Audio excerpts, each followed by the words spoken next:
Hello guys, कैसे हैं आप सभी। भगवान करे आप सभी स्वस्थ हो, अच्छे हो, खुश हो। आज मैं आपका ज़्यादा समय बर्बाद ना करते हुए आज हम आपको सुनाएंगे श्री बृहस्पतिवार व्रत कथा, जो पूर्णतः विष्णु जी को समर्पित होगी। तो चलिए शुरू करते हैं। भारतवर्ष में एक प्रतापी और दानी राजा राज्य करता था। वह नित्य गरीबों और ब्राह्मणों की सहायता करता था। यह बात उसकी रानी को अच्छी नहीं लगती थी। वह न ही गरीबों को दान देती और न ही भगवान का पूजन करती थी, और राजा को भी दान देने से मना करती थी। एक दिन राजा शिकार खेलने वन को गए हुए थे, तो रानी महल में अकेली थी। उसी समय बृहस्पति देव साधु वेश में महाराज के महल में भिक्षा के लिए आए और भिक्षा मांगी। रानी ने भिक्षा देने से इनकार किया और कहा, हे साधु, मैं तो दान पुण्य से तंग आ गई हूँ। मेरा पति सारा धन लौटाते रहते हैं। मेरी इच्छा है कि हमारा धन नष्ट हो जाए और फिर न रहेगा बांस न बजेगी बांसुरी। साधु ने कहा, हे देवी, तुम तो बड़े विचित्र हो। धन संतान तो सभी चाहते हैं, पुत्र और लक्ष्मी तो पापी के घर भी होने चाहिए। यदि तुम्हारे पास अधिक धन है तो भूखों को भोजन दो, प्यासों के लिए प्याऊ बनवाओ, मुसाफिरों के लिए धर्मशालाएं खुलवाओ। जो निर्धन और कुंवारी कन्याओं का विवाह नहीं कर सकते, उनका विवाह करा दो। ऐसे और कई काम हैं जिन्हें करने से तुम्हारे यश लोक परलोक में फैलेगा। परंतु रानी पर उपदेश का कोई प्रभाव न पड़ा। वह बोली, महाराज, आप मुझे कुछ न समझाएं। मैं ऐसा धन नहीं चाहती जो हर जगह बांटती फिरूं। साधु ने उत्तर दिया, यदि तुम्हारी ऐसी इच्छा है तो तथास्तु। तुम ऐसा करना कि बृहस्पति को घर लीपकर पीली मिट्टी से अपना सिर धोकर स्नान करना, भट्टी जलाकर कपड़े धोना। ऐसा करने से आपका सारा धन नष्ट हो जाएगा। इतना कहकर वह साधु महाराज वहाँ से आलोप हो गए। साधु के कही अनुसार बातों को पूरा करते हुए रानी को केवल 3 बृहस्पतिवार ही बीते थे कि उसकी समस्त धन संपत्ति नष्ट हो गई। भोजन के लिए राजा का परिवार तरसने लगा। तब एक दिन राजा ने रानी से बोला कि हे रानी, तुम यहीं रहो, मैं दूसरे देश को जाता हूँ, क्योंकि यहाँ पर सभी लोग मुझे जानते हैं। इसीलिए मैं कोई छोटा कार्य नहीं कर सकता। ऐसा कहकर राजा परदेश चला गया। वहाँ वह जंगल से लकड़ी काट कर लाता और शहर में बेचता। इस तरह वह अपना जीवन व्यतीत करने लगा। इधर राजा के परदेश जाते ही रानी और दासी दुखी रहने लगी। एक बार जब रानी और दासी को 7 दिन तक बिना भोजन के रहना पड़ा, तो रानी ने अपनी दासी से कहा, हे दासी, पास ही के नगर में मेरी बहन रहती है। वह बड़ी धनवान है। तू उसके पास जा और कुछ ले आ, ताकि थोड़ी बहुत गुजर बसर हो जाए। दासी रानी की बहन के पास गई। उस दिन गुरुवार था और रानी की बहन उस समय बृहस्पतिवार व्रत की कथा सुन रही थी। दासी ने रानी की बहन को अपनी रानी का संदेश दिया, लेकिन रानी की बड़ी बहन ने कोई उत्तर नहीं दिया। जब दासी को रानी की बहन से कोई उत्तर नहीं मिला, तो वह बहुत दुखी हुई और उसे क्रोध भी आया। दासी ने वापस आकर रानी को सारी बात बता दी। सुनकर रानी ने अपने भाग्य को कोसा। उधर रानी की बहन ने सोचा कि मेरी बहन की दासी आई थी, परंतु मैं उससे नहीं बोली। इससे वह बहुत दुखी हो गई। कथा सुनकर और पूजन समाप्त करके वह अपनी बहन के घर आई और कहने लगी, बहन, मैं बृहस्पतिवार का व्रत कर रही थी। तुम्हारी दासी मेरे घर आई थी, परंतु जब तक कथा होती है तब तक न उठते हैं और न ही बोलते हैं, इसीलिए मैं नहीं बोली। कहो, दासी क्यों आई थी? रानी बोली, बहन, तुमसे क्या छुपाऊं, हमारे घर में खाने तक को अनाज नहीं था।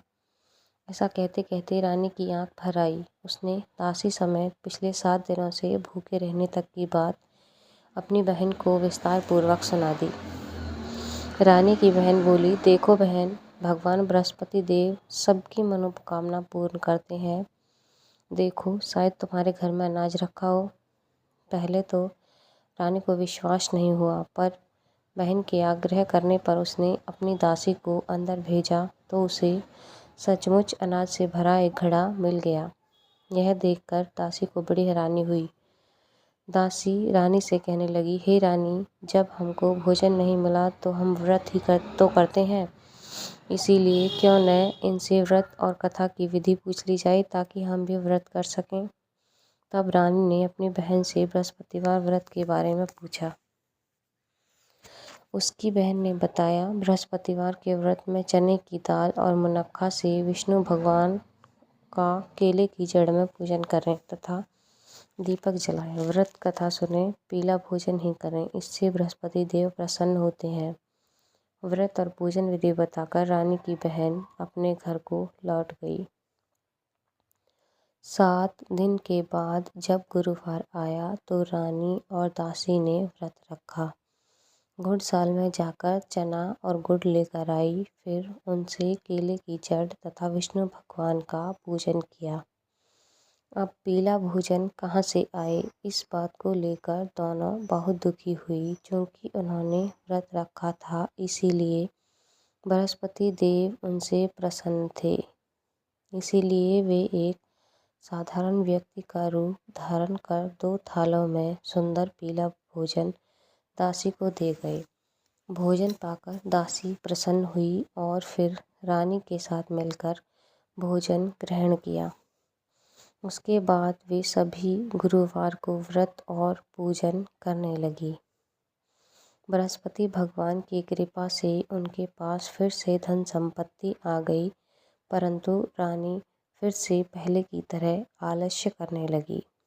तब दासी बोली, देखो रानी, तुम पहले भी इसी प्रकार आलस्य करती थी।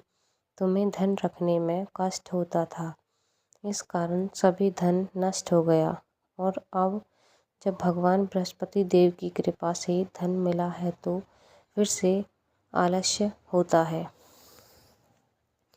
रानी को समझाते हुए दासी कहती है कि बड़ी मुसीबतों के बाद हमने यह धन पाया है, इसीलिए हमें दान पुण्य करना चाहिए, भूखे मनुष्यों को भोजन कराना चाहिए और धन को शुभ कार्यों में खर्च करना चाहिए, जिससे तुम्हारे कुल को यश बढ़ेगा, स्वर्ग की प्राप्ति होगी और पितृ प्रसन्न होंगे। दासी की बात मानकर रानी अपना धन शुभ कार्यों में खर्च करने लगी, जिससे पूरे नगर में उसका यश फैलने लगा। बृहस्पतिवार कथा के बाद श्रद्धा के साथ आरती की जानी चाहिए। इसके बाद प्रसाद बांटकर उसे ग्रहण करना चाहिए।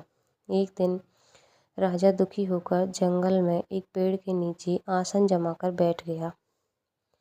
वह अपनी दशा को याद करके व्याकुल होने लगा। बृहस्पतिवार का दिन था। एकाएक उसने देखा कि निर्जीव वन में एक साधु प्रकट हुए। वह साधु वेश में स्वयं बृहस्पति देव थे। लकड़हारे के सामने आकर बोले, हे लकड़हारे, इस सुनसान जंगल में तू चिंता मग्न क्यों बैठा है? लकड़हारे ने दोनों हाथ जोड़कर प्रणाम किया और उत्तर दिया, महात्मा जी, आप सब कुछ जानते हैं, मैं क्या कहूँ। यह कहकर रोने लगा और साधु को अपनी आत्मकथा सुनाई। महात्मा जी ने कहा, तुम्हारी स्त्री ने बृहस्पति के दिन बृहस्पति भगवान का निरादर किया है, जिसके कारण रुष्ट होकर उन्होंने तुम्हारी यह दशा की है। अब तुम चिंता को दूर करके मेरे कहने पर चलो तो तुम्हारे सब कष्ट दूर हो जाएंगे और भगवान पहले से भी अधिक धन संपत्ति देंगे। तुम बृहस्पतिवार के दिन कथा किया करो। 2 पैसे के चने मुनक्का लाकर उनका प्रसाद बनाओ और शुद्ध जल के लोटे में शक्कर मिलाकर अमृत तैयार करो। कथा के पश्चात अपने सारे परिवार और सुनने वाले प्रेमियों में अमृत व प्रसाद बांटकर आप भी ग्रहण करो। ऐसा करने से भगवान तुम्हारी सब मनोकामनाएं पूरी करेंगे। साधु के ऐसे वचन सुनकर लकड़हारा बोला, हे प्रभु, मुझे लकड़ी बेचकर इतना पैसा नहीं मिलता जिससे भोजन के उपरांत कुछ बचा सकूं। मैंने रात्रि में अपनी पत्नी को व्याकुल देखा है। मेरे पास कुछ भी नहीं है जिससे मैं उनकी खबर मांग सकूं। साधु ने कहा, हे लकड़हारे, तुम किसी बात की चिंता मत करो। बृहस्पति के दिन तुम रोजाना की तरह लकड़ियां लेकर शहर में जाओ। तुमको रोज से दोगुना धन प्राप्त होगा जिससे तुम भली भांति भोजन कर लोगे तथा बृहस्पतिवार देव की पूजा का सामान भी आ जाएगा। इतना कहकर साधु अंतर्ध्यान हो गए। धीरे धीरे समय व्यतीत होने लगा। फिर वही बृहस्पतिवार का दिन आ गया। लकड़हारा जंगल से लकड़ी काटकर किसी शहर में बेचने गया। उसे उस दिन और दिन से अधिक पैसा मिला। राजा ने चना गुड़ आदि लाकर गुरुवार का व्रत किया। उस दिन से उसे सभी क्लेश दूर हो गए, परंतु जब दोबारा गुरुवार का दिन आया तो बृहस्पतिवार का व्रत करना भूल गया। इसी कारण बृहस्पति भगवान नाराज हो गए। उस दिन उस नगर के राजा के विशाल यज्ञ का आयोजन किया तथा शहर में यह घोषणा करा दी कि कोई भी मनुष्य अपने घर में भोजन न बनावे न आग जलावे। समस्त जनता मेरे यहाँ भोजन करने आवे। इस आज्ञा को जो न मानेगा उसे फांसी की सजा दी जाएगी। इस तरह की घोषणा संपूर्ण नगर में करवा दी गई। राजा की आज्ञा अनुसार शहर के सभी लोग भोजन करने गए, लेकिन लकड़हारा कुछ देर से पहुंचा। इसीलिए राजा उसको अपने घर ले गए और ले जाकर भोजन करा रहे थे तो रानी की दृष्टि उस खूंटी पर पड़ी जिस पर हार लटका हुआ था। वह वहां पर दिखाई नहीं दिया। रानी ने निश्चय किया कि मेरा हार इस मनुष्य ने चुरा लिया है। उसी समय सिपाहियों को बुलाकर उसको कारागार में डलवा दिया। जब लकड़हारा कारागार में पड़ गया तो बहुत दुखी होकर विचार करने लगा कि न जाने कौन से पूर्व जन्म के कर्म से मुझे यह दुख प्राप्त हुआ है, और उसी साधु को याद करने लगा जो कि जंगल में मिला था। उसी समय तत्काल बृहस्पति देव साधु के रूप में प्रकट हुए और उसकी दशा को देखकर कहने लगे, अरे मूर्ख, तूने बृहस्पति देव की कथा नहीं करी, इस कारण तुझे दुख प्राप्त हुआ है। अब चिंता मत कर। बृहस्पतिवार के दिन कारागार के दरवाजे पर 4 पैसे पड़े मिलेंगे। उनसे तू बृहस्पतिवार की पूजा करना, तेरे सभी कष्ट दूर हो जाएंगे। बृहस्पति के दिन उसे 4 पैसे मिले। लकड़हारे ने कथा कही। उसी रात्रि को बृहस्पति देव ने उस नगर के राजा के स्वप्न में कहा, हे राजा, तुमने जिस आदमी को कारागार में बंद कर दिया है वह निर्दोष है, वह राजा है, उसे छोड़ देना। रानी का हार खूंटी पर लटका है। अगर तू ऐसा नहीं करेगा तो तेरे राज्य को नष्ट कर दूंगा।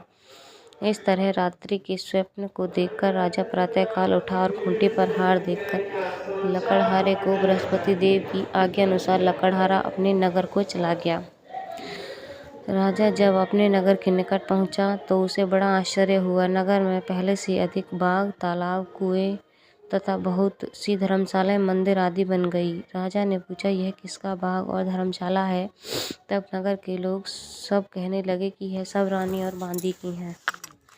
तो राजा को आश्चर्य हुआ और गुस्सा भी आया।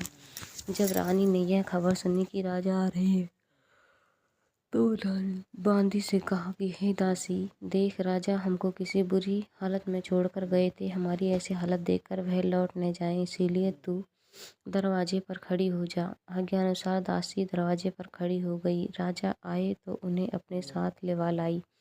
तब राजा ने क्रोध करके अपनी रानी से पूछा कि यह धन तुम्हें कैसे प्राप्त हुआ? तब उन्होंने कहा, हमें यह सब बृहस्पति देव के इस व्रत के प्रभाव से प्राप्त हुआ है।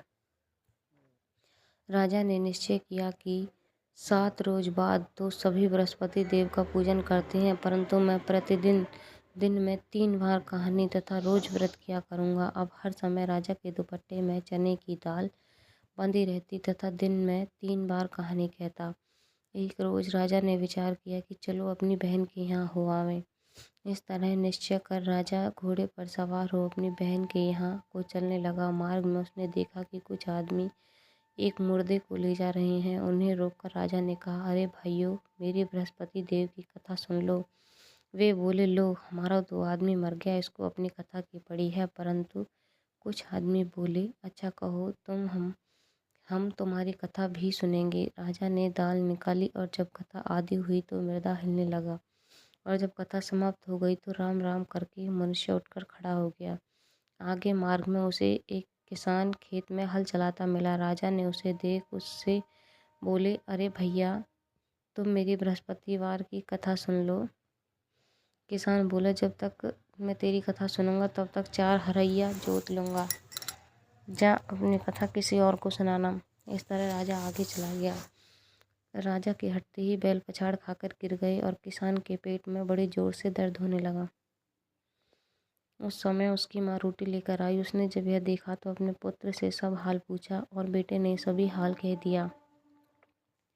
तो बुढ़िया दौड़ी दौड़ी उस घुड़सवार के पास गई और उससे बोली कि मैं तेरी कथा सुनूंगी, तू अपनी कथा मेरे खेत में चलकर ही कहना। राजा ने बुढ़िया के खेत पर जाकर कथा कही, जिसे सुनते ही वह बैल उठ खड़े हुए और किसान के पेट का दर्द भी बंद हो गया। राजा अपनी बहन के घर पहुंचा। बहन ने भाई की खूब मेहमानी की। दूसरे रोज प्रातःकाल राजा जगा तो वह देखने लगा कि सब लोग भोजन कर रहे हैं। राजा ने अपनी बहन से कहा, ऐसा कोई मनुष्य है जिसने भोजन नहीं किया हो, मेरी बृहस्पतिवार की कथा सुन ले। बहन बोली, हे भैया, यह देश ही ऐसा है, पहले यहाँ लोग भोजन करते हैं, बाद में अन्य काम करते हैं। अगर कोई पड़ोस में हो तो देखाऊं। वह ऐसा कहकर देखने चली गई, परंतु उसे कोई व्यक्ति नहीं मिला जिससे भोजन न किया हो। अतः वह एक कुम्हार के घर गई जिसका लड़का बीमार था। उसे मालूम हुआ कि उसके यहाँ 3 रोज से किसी ने भोजन नहीं किया है। रानी ने अपने भाई को कथा सुनने के लिए कुम्हार के यहाँ कहा। तैयार हो गया। राजा ने जाकर बृहस्पति की वार की कथा कही, जिसको सुनकर उसका लड़का ठीक हो गया। अब तो राजा की प्रशंसा होने लगी। एक रोज राजा ने अपनी बहन से कहा कि हे बहन, हम अपने घर जाएंगे, तुम भी तैयार हो जाओ। राजा की बहन ने अपनी सास से कहा। सास ने कहा, हाँ चली जा, परंतु अपने लड़कों को मत ले जाना, क्योंकि तेरे भाई को कोई औलाद नहीं है। बहन ने अपने भैया से कहा, हे भैया, मैं तो चलूंगी पर कोई बालक नहीं जाएगा। राजा बोला, जब कोई बालक नहीं चलेगा तब तू ही क्या करेगी। बड़े दुखी मन से राजा अपने नगर को लौट आया। राजा ने अपनी रानी से कहा, हम निर्वंशी हैं, हमारा मुख देखने का धर्म नहीं है और कुछ भोजन आदि नहीं किया है। रानी बोली, हे प्रभु, बृहस्पति देव ने हमें सब कुछ दिया है, वह हमें औलाद अवश्य देंगे। उसी रात को बृहस्पति देव ने राजा के स्वप्न में कहा, हे राजा, उठ, सभी सोच त्याग दे, तेरी रानी गर्भ से है। राजा की यह बात सुनकर बड़ी खुशी हुई। 9वें महीने में उसके गर्भ में एक सुंदर पुत्र पैदा हुआ। तब राजा बोला, हे रानी, स्त्री बिना भोजन के रह सकती है पर बिना कहे नहीं रह सकती। जब मेरी बहन आवे तो तुम उससे कुछ मत कहना। रानी ने सुनकर हाँ कर दी। जब राजा की बहन ने यह शुभ समाचार सुना तो वह अवश्य खुश हुई और बधाई लेकर अपने भाई के यहाँ आई। तभी रानी ने कहा, घोड़ा चढ़कर तो आई है पर घोड़ा चढ़कर तो नहीं आई, अब गधा चढ़ के आई है। राजा की बहन बोली, भाभी, मैं इस प्रकार न कहती तो तुम्हें औलाद कैसे मिलती। बृहस्पति देव ऐसे हैं जैसे जिनके मन में कामनाएं हैं सभी को पूर्ण करते हैं। सद्भावना पूर्वक बृहस्पतिवार का व्रत करता है एवं कथा पढ़ता है अथवा सुनता है, दूसरों को सुनाता है, बृहस्पति देव उसकी सभी मनोकामनाएं पूर्ण करते हैं। भगवान बृहस्पति देव उसकी सदैव रक्षा करते हैं। संसार में जो मनुष्य सद्भावना से भगवान जी का पूजन व्रत सच्चे हृदय से करते हैं तो उसकी सभी मनोकामनाएं पूर्ण करते हैं। जैसी सच्ची भावना से रानी और राजा ने उनकी कथा का गुणगान किया तो उसकी सभी इच्छाएं में बृहस्पति देव जी ने पूर्ण की। इसीलिए पूर्ण कथा सुनने के बाद प्रसाद लेकर जाना चाहिए। हृदय से उसका मनन करते हुए जयकारा बोलना चाहिए। बोलो बृहस्पति देव की जय, भगवान विष्णु की जय। बृहस्पति देव की दूसरी कथा। प्राचीन काल में एक ब्राह्मण रहता था। वह बहुत निर्धन था, उसकी कोई संतान नहीं थी। उसकी स्त्री बहुत मलिनता के साथ रहती थी। वह स्नान न करती थी, किसी देवता का पूजन न करती। इसमें ब्राह्मण देवता बड़े दुखी हुए। बेचारे बहुत कुछ कहते थे किंतु उसका कुछ परिणाम न निकला। भगवान की कृपा से ब्राह्मण जी की स्त्री ने कन्या रूपी रत्न पैदा हुआ। कन्या बड़ी होने पर प्रातः स्नान करके विष्णु भगवान का जाप व बृहस्पति देव का व्रत करने लगी। अपने पूजन पाठ को समाप्त करके विद्यालय जाती तो अपनी मुट्ठी में जौ भर के ले जाती और पाठशाला के मार्ग में डालती जाती। तब ये जौ स्वर्ण के जो जाते लौटते समय उसको बीनकर घर ले आती। एक दिन वह बालिका सूप में सोने के जौ को फटक कर साफ कर रही थी तो उसके पिता ने देख लिया और कहा, हे बेटी, सोने की जौ के लिए सोने का सूप होना चाहिए। दूसरे दिन बृहस्पतिवार था। इस कन्या ने व्रत रखा और बृहस्पति देव से प्रार्थना करके कहा, मैंने आपकी पूजा सच्चे मन से की है तो मेरे लिए सोने का सूप दे दो। बृहस्पति देव ने उसकी प्रार्थना स्वीकार कर ली। रोजाना की तरह वह कन्या जौ फैलाती हुई जाने लगी। जब लौटकर जौ बीन रही तो बृहस्पति देव की कृपा से सोने का सूप मिला।